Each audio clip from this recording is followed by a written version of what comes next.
Trump fires FBI Director James Comey. Washington. CNN. President Donald Trump on Tuesday fired FBI Director James Comey, sweeping away the man who is responsible for the Bureau's investigation into whether members of his campaign team colluded with Russia in its interference in last year's election. The bombshell announcement that sent shock and surprise ricocheting through Washington ends the career of the man who was once seen as the unimpeachable and nonpartisan ideal of how a law enforcement officer should behave. But Comey saw his reputation tarnished when he was dragged into the toxic politics of the 2016 campaign.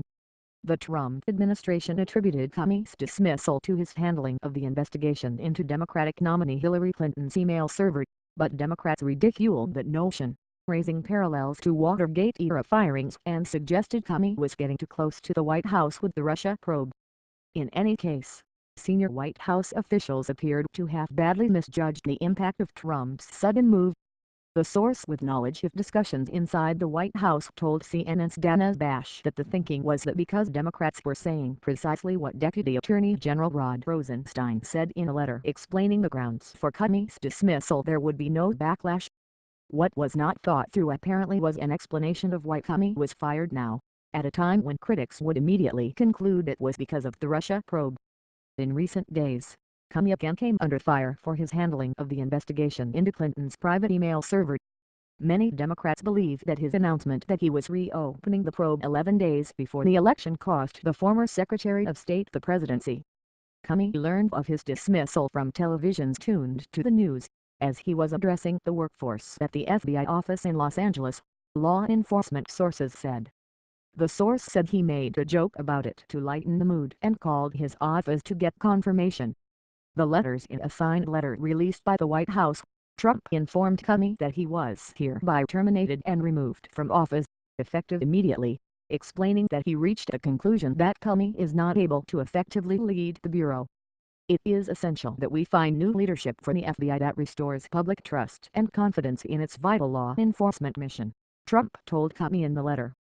I wish you the best of luck in your future endeavors.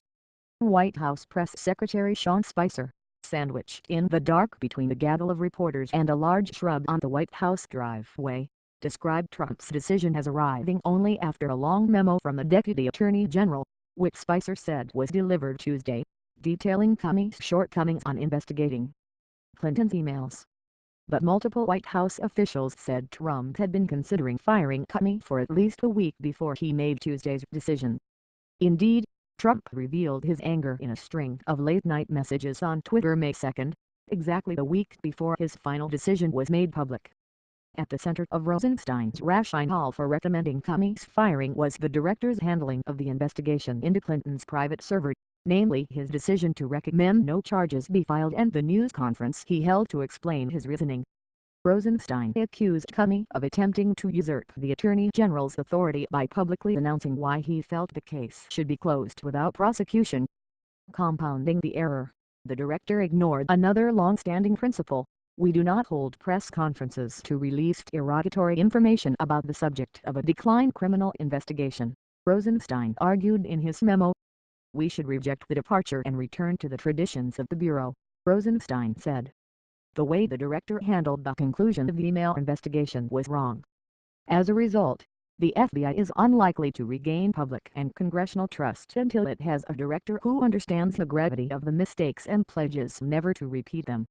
Congressional reaction. But Senate Minority Leader Chuck Schumer said he told Trump on the telephone that he had made the terrible mistake. Were these investigations getting too close to home for the president?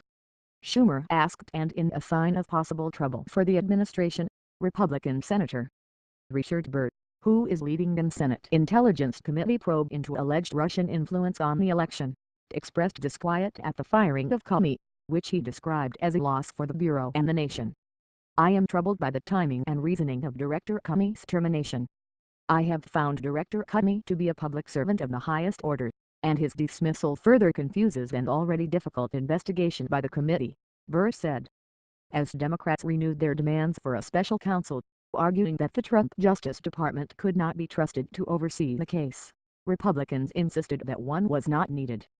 I think Rod Rosenstein, the new Deputy Attorney General, is competent to lead that effort, said Texas Senator John Cornyn, a member of the GOP leadership. But Republican Senate Foreign Relations Committee Chairman Bob Corker of Tennessee said that though Rosenstein's rationale for removing Comey was sound, it would raise questions. Senator John McCain added, "While the president has the legal authority to remove the director of the FBI, I am disappointed in the president's decision to remove James Comey from office." The Arizona senator renewed his request for a special congressional committee to review the Russia allegations. Absurd. CNN's senior legal analyst Jeffrey Toobin was not buying the idea that Comey was sacked over a Clinton investigation, saying it was absurd. Toobin branded the move a grotesque abuse of power by the President of the United States. "This is not something that is within the American political tradition," Toobin said, comparing the sacking of Comey to President Richard Nixon's firing of Special Prosecutor Archibald Cox during the Watergate scandal. "This is not normal. This is not politics as usual," Toobin, though he added that Trump did have the legal authority to fire an FBI director. The White House, however, said that the impetus for the firing of Comey came from Rosenstein, noting that he was a career prosecutor who served under President Barack Obama as the U.S. Attorney for Maryland, and was confirmed in his new job on April 25. The senior administration official said that Rosenstein assessed the situation upon taking office and concluded the FBI director had lost his confidence. He sent his recommendation to Sessions, who has recused himself from the Russia investigation since he was a Trump advisor and campaign surrogate, who forwarded it to Trump, who accepted it on Tuesday. Team Clinton reaction. Former Clinton campaign officials accuse Trump of using the furor over Comey's handling of the email server as a ruse to get out from under the Russia investigation. "I was as frustrated, concerned and disappointed as anyone with Director Comey's handling of the email investigation, but President Trump just fired the man investigating how Russia meddled in our election and whether members of his campaign were involved, an investigation President Trump called charade only 24 hours ago," said Clinton's former campaign manager Robbie Mook. "It's equally concerning that our Attorney General, who lied about his own meetings with the Russians, approved Director Comey's firing," he said. One Trump loyalist, who worked on the campaign and the transition, gave his reaction to CNN's Jim Comey. "I firmly believe the Russia angle is fake news. But this gives me pause," the person said. Senior Justice Department and FBI officials say they were unaware of the Comey decision until the announcement. Officials who spoke to CNN said they are shocked by the development. Comey's term was due to run until 2023. The decade-long tenure was introduced to shield FBI directors from being drawn into politics, but the position is still subject to dismissal at the pleasure of the president. Comey's last appearance on Capitol Hill last week exacerbated doubts about his position. Just before news of his dismissal broke, his office issued a statement aiming to clear up his testimony that former Clinton aide Abed forwarded hundreds and thousands of emails to her husband's laptop. The note, signed by Gregory Brower, Assistant Director of the FBI's Office of Congressional Affairs, clarified that the hundreds and thousands of emails that Comey said were forwarded from Abed to her husband's email included emails transferred via backups as well as manual forwarding. The White House said it will immediately launch the search for a new FBI director. Deputy Director Andrew McCabe is now the acting FBI director, according to a message sent to employees by Sessions. Comey was appointed FBI director by President Barack Obama in 2013. In so doing, he elevated the Republican law enforcement veteran who had been critical of the Justice Department under former President George W. Bush to the top domestic investigative and surveillance organization, among the most powerful posts in the world. In the decades since former FBI Director J. Edgar Hoover, the controversial director who brought FBI into the modern era, law enforcement has avoided the appearance of influencing politics the way Hoover did. But Comey's decision to thrust himself repeatedly into the 2016 election put him at odds with the FBI's general decision to stay away from the political spotlight.